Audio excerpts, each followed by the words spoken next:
Good morning, सुप्रभात, केम छो। उम्मीद है आप सब लोग बेहतर होंगे।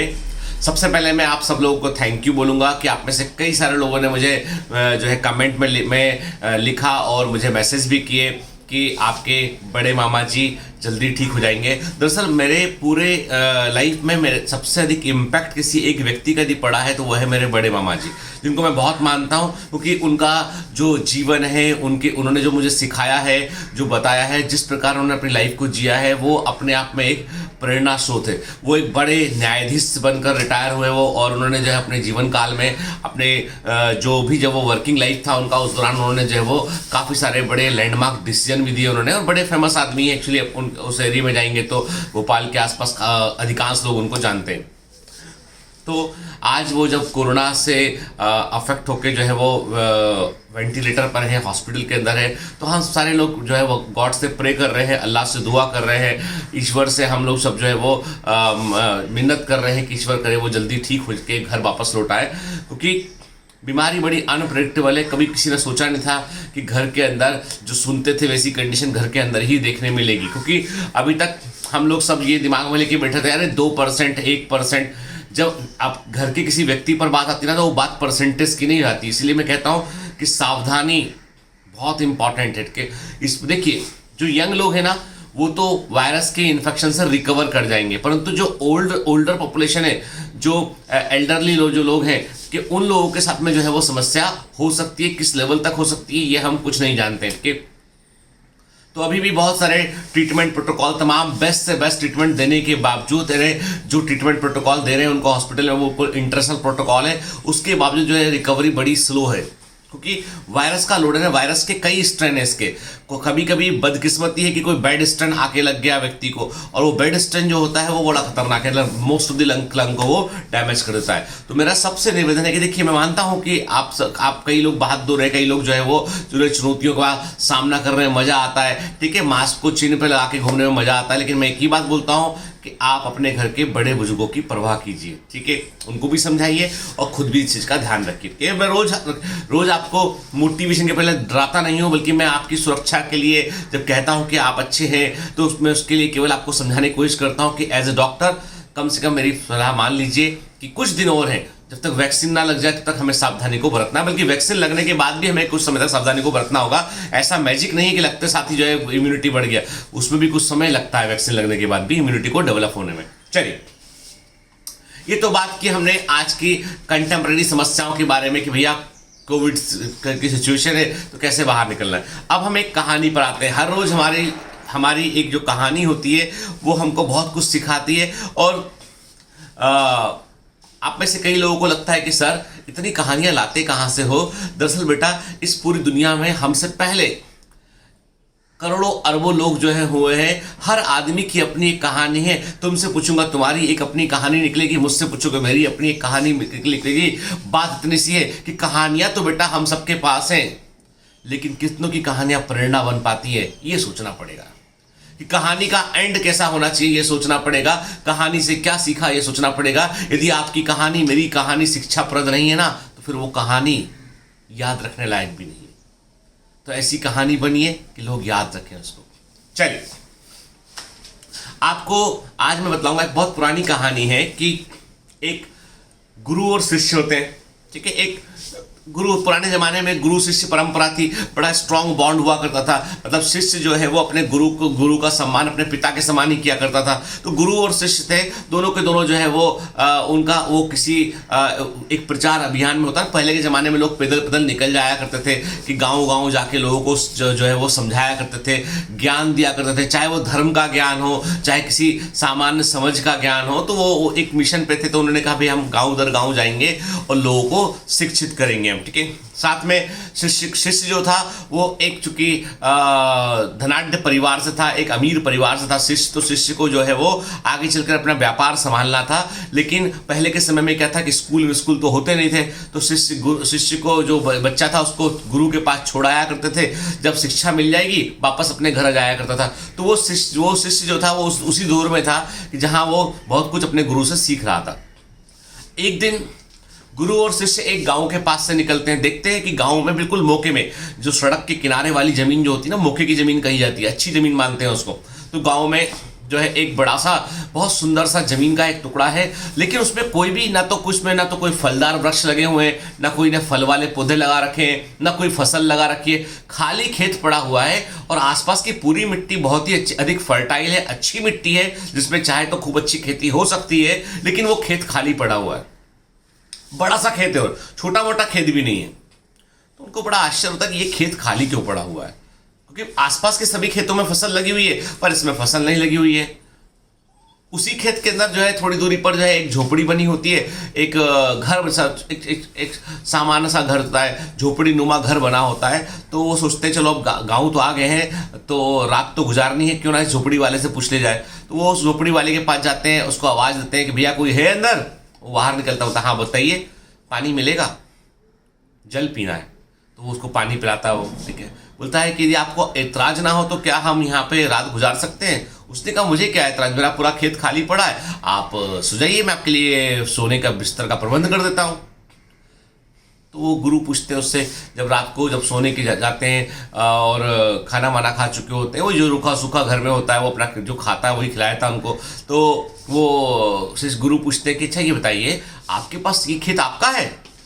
बोला हाँ ये पूरा खेत मेरा है।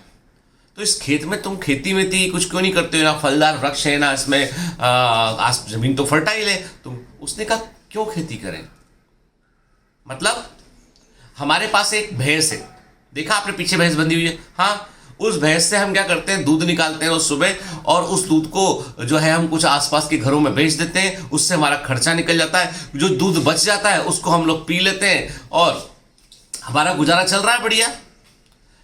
अब क्यों बेकार का कष्ट उठाएं सब चीज़ों का। भाई भैंस है हमारे पास, हमारा पूरा गुजारा चल रहा है, दूध इतना मिल जाता है कि हमारे दैनिक खर्चे। दूध गुरु गौर से देखते हैं उस आदमी तरफ की फटे टूटे कपड़े पहना है, बच्चे भी उसके जो है वो ऐसी मतलब है ना कि एकदम कपड़े भी फट रहे हैं उनके ना, बड़ी खराब हालत दिखाई पड़ रही है, लेकिन वो संतुष्ट नहीं, वो दूध से खर्चा चल जाता है, वैसी कोई जरूरत ज़्यादा है नहीं है, और बचे दूध को हम लोग पी लेते हैं। तो शिष्य भी गौर से देखता है कि भाई क्या बात चल रही गुरुजी की और उनकी। आधी रात को गुरुजी अपने शिष्य को उठाते हैं और बोलते हैं कि सुनो उठो। जी गुरुजी। उसकी भैंस खोलो, मतलब मैंने जो कहा वो करो। तो शिष्य उसकी भैंस को खोल देता है रस्सी पकड़ के, बोला फटाफट निकल चलो यहाँ से। भैंस को लेके वो दोनों लोग निकल जाते हैं जंगल की ओर। वो लोग सो रहा है परिवार जो है, और उस भैंस को जंगल में जाकर छोड़ देते हैं। ठीक है कि आसपास कोई गांव दूसरे गांव चले जाएगी, कहीं चले जाएगी, तो उस भैंस को वो कहीं और जाके छोड़ आते हैं। अब जब सुबह इनकी नींद खुलती है तो ये अपनी भैंस को गायब पाते हैं, कह रहे भैंस तो है ही नहीं यहाँ पे, बड़े दुखी परेशान। उधर शिष्य सोचता है कि यार मैंने गुरु गलत चुन लिया, बॉस अपना गुरु ठीक नहीं है। शिष्य सोचता है कि कैसा आदमी है, रात को उसने खाना खिलाया, उसने रात को जो है सोने का प्रबंध किया, बताया भी उसने कि ये भैंस से मेरा पूरा जीवन चल रहा है, ये भैंस जो है इसकी कमाई से हमारा पूरा परिवार रहता है, और मेरे गुरुजी उसकी भैंस खोल रहा है। हद है मतलब। हिप्पोक्रेट मतलब जो क्या बोलते हैं ना, हिप्पोक्रेसी, सॉरी नॉट हिप्पोक्रेट, डॉक्टर तो हिप्पोक्रेट उससे निकल आता है। हिप्पोक्रेसी की हद होती है, दोगलेपन की हद होती है। बोलते हैं गुरु हूँ गुरु हूँ गुरु, अच्छे काम करो अच्छे काम करो, और देखो उसकी भैंस ले आके जंगल में छुड़वा दी। शिष्य के दिमाग में भैया रिस्पेक्ट तो कम हो गया गुरु का, लेकिन कुछ बोला नहीं। भाई गुरु तो वही है, अभी कुछ बोल देंगे, एडमिशन कैंसिल कर दिया तो आधे रास्ते से वापस लौटना पड़ेगा तो लफड़ा हो जाएगा अभी, तो वो कुछ बोले नहीं है ना। अब समय गुजर गया, शिष्य ने अपनी शिक्षा पूरी की, लेकिन गुरु से कभी पूछा नहीं इस बारे में। मन में उसको हमेशा अफसोस होता था, क्योंकि भैंस को खोला उसने था, पकड़ा उसने था, जंगल में छोड़ा उसने था गुरु के आदेश पर। जब वो अपने पिताजी का काम संभाल लेता है शिष्य, और उसके बाद बड़ा सेठ बन जाता है वो, तो उसके दिमाग में हमेशा वो एक अफसोस रहता था पूरे दिमाग में कि यार मैंने कुछ गलत कर दिया। तो वो अपने बढ़िया जो पुराने ज़माने में जो घोड़ा गाड़ी हुआ करती थी अच्छी सीट के, उस घोड़ा गाड़ी को अरेंज करता, बोलता है कि चलो उस गांव चलना है अपने को ना। तो जो घोड़ा चलाने वाले होते हैं ना, जो क्या बोलते हैं उनको नाम भूल रहा हूँ उठ के, तो वो लेके बढ़िया बेहतरीन वो जो चूंकि सेट था, तो 2-4-5 लोग आगे पीछे चलते हुए वो गाँव तक पहुँचते हैं उसके, कि वो गाँव था। तो वो गांव में उसका लोकेशन, उसको चूंकि इतनी बड़ी घटना घटी थी तो उसको पता था गांव में कहाँ पर वो खेत है। तो जाके देखता है अरे ये पूरा खेत तो जो है उसमें तो फलदार वृक्ष लगे हुए हैं, खूब सारी हरियाली लगी हुई है, खूब सारी फसलें लगी हुई हैं उसके अंदर के, और एक बड़ा सा महल नुमा घर बना हुआ खेत के अंदर। तो शिष्य को बड़ा आश्चर्य होता है। वो जरूर सोचता है कि 100% ये आदमी उस जब भैंस उसकी चली गई होगी ना, उसके बाद इसने अपना खेत बेच के कहीं और चला गया, ये किसी और ने खेत खरीदा उसका। ये सोच के बोलता है वो कि ठीक है, अब क्या मिलना है इस आदमी से, ये तो आदमी नहीं है यहाँ पे। जाने को पलटता है, इतने वो आदमी दूर से देख लेता है और बोलता है रुकिए रुकिए रुकिए। तो वो शिष्य बोलता है कि अरे, बोलता पहचाने? बोलता हाँ, मैं वही हूं जिसके यहां आप लोग रात रुके थे। हाँ हाँ बिल्कुल, मैं पहचान गया आपको। तो बोलता है कि ये महल नुमा घर और इतना बड़ा खेत, इतने फलदार वृक्ष, ये सब तुमने कैसे किया? उस जमाने में तो हालत बड़ी खराब थी। बोलता अरे साहब क्या बताऊं मैं, आप लोग जिस दिन रात आए थे यहाँ पे ना, उस रात आप लोग तो जल्दी सुबह तड़के निकल गए होगे आप लोग तो, क्योंकि आप लोगों को तो बहुत सारे काम करने होते हैं। लेकिन पता नहीं मेरी भैंस कैसे जो है वो छूट गई, और वो भैंस मेरी दोबारा कभी लौट के नहीं आई वो, और हमारे पास जो है वो दाने दाने को मोहताज हो गए, हमारे पास कुछ था नहीं। तो फिर मैंने क्या किया, मैंने जो है वो लकड़ी काटी, लकड़ी को जो है वो गाँव में जाकर बेचा, कुछ पैसे मिले, उन पैसों से मैंने कुछ अनाज खरीदा, उस अनाज को मैंने यहाँ बो दिया, उस अनाज से जमकर फसल निकली, उस फसल को मैंने बेच दिया, बेचने के बाद मुझे और पैसे मिले, तो मैंने छोटा सा घर बना लिया, फिर उन बचे पैसों से मैंने जो है वो फलदार वृक्ष लगाए और अच्छी फसल लगाई मैंने, कुछ मैंने जो हल मल बेल में जो चाहिए पड़ते वो सब भी ले लिया मैंने। ऐसे करते करते कुछ वर्षों में मैं इस पूरे एरिया का सबसे बड़ा किसान बन गया, क्योंकि मेरे पास जमीन बड़ी अच्छी थी। आपने देखा ये नहर भी जमीन में, सब बढ़िया जमीन थी मेरे पास, तो मेरा खूब पैदावार मेरा हुआ और मैं बड़ा, और पैसा मेरे पास काफी आता गया, कोई फसल जमकर निकल दी, फल खूब बिक रहे हैं मेरे, सब्जियां मेरी खूब बिक रही हैं। तो उसके चलते फिर मैंने उस पैसे का, मेरा बेटा भी बाहर चला गया पढ़ने के लिए, दूसरे बड़े शहर में जाके पढ़ रहा है वो, और मेरे पास काफी पैसा हो गया, तो मैंने बड़ा सा घर बना लिया। और मेरी आप देख ही रहो कितना, मतलब ये मैं केवल फल बेचूंगा ना, उतने में जो है वो काफी पैसा मेरे पास आएगा। अच्छा, शिष्य बोलता है ठीक है, मैं अपने घर लौटता हूं। शिष्य लौटते में सोच रहा होता है कि यार, यदि मेरे गुरुजी उस दिन उसकी भैंस को मुझसे जंगल में ना छुड़वाते, तो ये मूर्ख आदमी तो उस भैंस के भरोसे ही बैठा होता जीवन भर। तो गुरुजी बहुत कुछ सिखा गए थे। आप बोलोगे सर इसका रिलेवेंस हमारी लाइफ में कैसे है? हमारी लाइफ में रिलेवेंस ये है कि हम भी कई ऐसी भैंसे बांधे होते हैं कि हम उस भैंस के भरोसे होते हैं। हम छोटी सी दुकान है, हम सोचते हैं कि यार दुकान को दिया हमने बंद करके, कोई बड़ा बिजनेस सोचा हमने, तो कहीं ऐसा ना हो कि जो दाल रोटी चल रही वो भी बंद हो जाए। तो उस छोटी सी दुकान के भरोसे हम पूरा जीवन गुजार देते हैं, ये सोचे बगैर कि हमारे अंदर कितना पोटेंशियल है, कितना कुछ हम कर सकते हैं, क्या इस व्यापार को और बड़ा कर सकते हैं, ये नहीं सोचते हैं।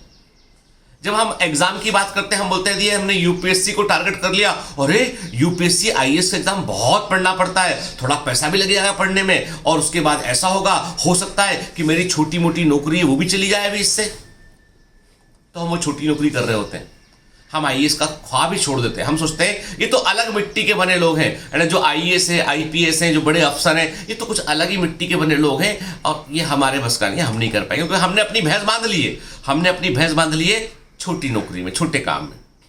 हम सोचते हैं कि यदि हमने मेडिकल एंट्रेंस की तैयारी की, एमबीबीएस जाना पड़ेगा, पढ़ना पड़ेगा, पीजी करना पड़ेगा, ये करना पड़ेगा, वो 10 साल पढ़ना पड़ेगा, उसके बाद ऐसा होगा। भैया इतना डिस्कम्फर्ट कौन ले, सिंपल बीएससी करते हैं, फिर छोटा मोटा कोई एग्जाम देते हैं और कहीं क्लर्क बन जाएंगे, कहीं छोटा मोटा काम कर लेंगे और जीवन कट जाएगा। हमने फिर से एक भैंस बांध ली अपनी, उस भैंस को अब तक छोड़ेंगे नहीं, आगे नहीं बढ़ेंगे।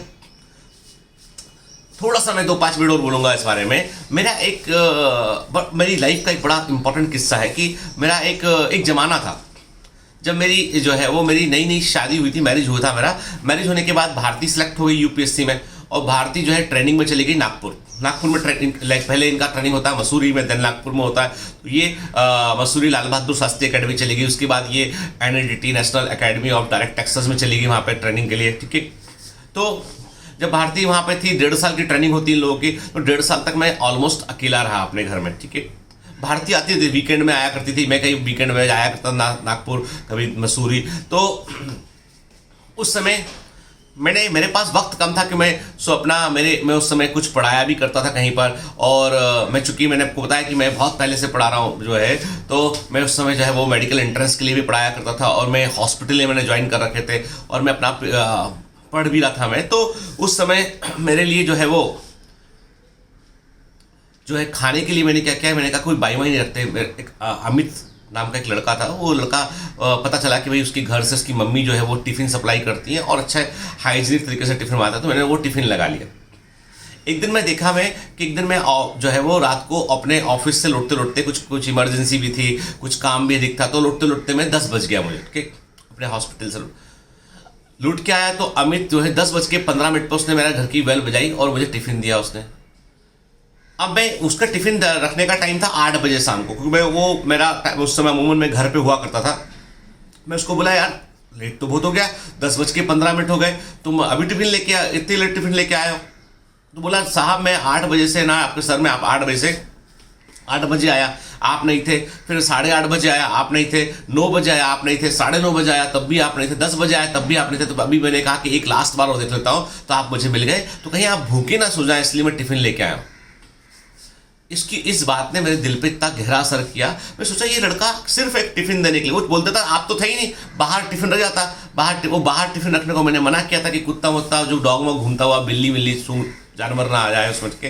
तो मैं उसको बोला कि यार ये तो मतलब डेडिकेशन देख के मैं आश्चर्य मिला।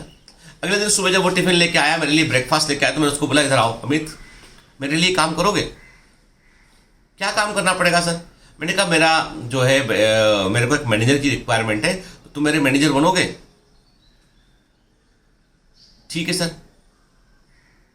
कितने पैसे मिलेंगे? मैंने कहा उतने पैसे मिलेंगे जितना तुम टिफिन से नहीं कमा सकते हो। कि टिफिन तुम है ना, तुम टिफिन का काम तुम्हारा छोटा भाई कर लेगा ना, वो दे दिया करेगा, ठीक है, और तुम मेरे साथ काम करो। तो उनके घर में चूंकि अर्निंग मेंबर कोई था नहीं उस समय, और वो टिफिन का ही बिजनेस था एकमात्र, तो उसने ज्वाइन कर लिया। जब उसने ज्वाइन किया, बहुत अच्छे से काम किया अमित ने, बहुत ही जगह उसने हमारे जो एडमिशन्स थे स्टूडेंट्स के, सबको लेके बहुत अच्छे से मैनेज करना, संभालना, बच्चों को फीस कलेक्ट करना, सारा काम करता था अच्छे के। एक दिन मैंने देखा उसको, जब 2-3 साल गुजर गए, मैंने देखा उसको कि वो बैंकिंग एंट्रेंस की कोई किताब है पतली सी, वो पढ़ रहा है जब ऑफिस में। दिन भर तो कोई काम होता नहीं, बैठ के अपना एडमिशन लिया, ये क्या अटेंडेंस लिया, फिर अपना वो बैठ के काम पढ़ रहा है। मैं आ गया उसके पास, मैंने बोला कि तुम बैंकिंग की तैयारी करोगे? वो डर गया, उसे लगा कि सही सर कहीं नौकरी से ना निकाल दे कि यार मैं तैयारी कर रहा हूँ, छोड़ के जा रहा हूँ। मैंने कहा नहीं तुम अंदर आओ चेम्बर में। मेरे केबिन में आया, मैंने उसको बोला कि तुम जो है बैंक की तैयारी अच्छे से करो, एग्जाम कब इसका? अगले महीने। मैंने कहा मैं तुमको 20-30 दिन की छुट्टी देता हूँ विथ पे, तो आई सैलरी नहीं काटूंगा मैं, है ना, तुम्हारी जगह पे मैं किसी और को बोल देता हूँ काम देखने के लिए द्वारा। तुम अभी 25 दिन अच्छे से पढ़ लो, और कोई दिक्कत हो तो मुझे बताना, मुझे बहुत कुछ चीज़ें। उस समय मैं यूपीएससी दे रहा था, तो मेरा भी नॉलेज का लेवल अच्छा था, तो मैंने बोला मैं तुम्हारी हेल्प भी कर दूंगा। तो कई बार मैं उसको रात को जब वो रात का टिफिन वही लेके मेरे घर आता था, मैं कई बार उसको समझा दिया करता था कि भाई ऐसे ऐसे पढ़ लो, ऐसे करो, तमाम चीज़ें उससे मोटिवेट भी करता था। कई बार वो डिसअपॉइंटेड रहता था कि हो पाएगा कि नहीं हो पाएगा।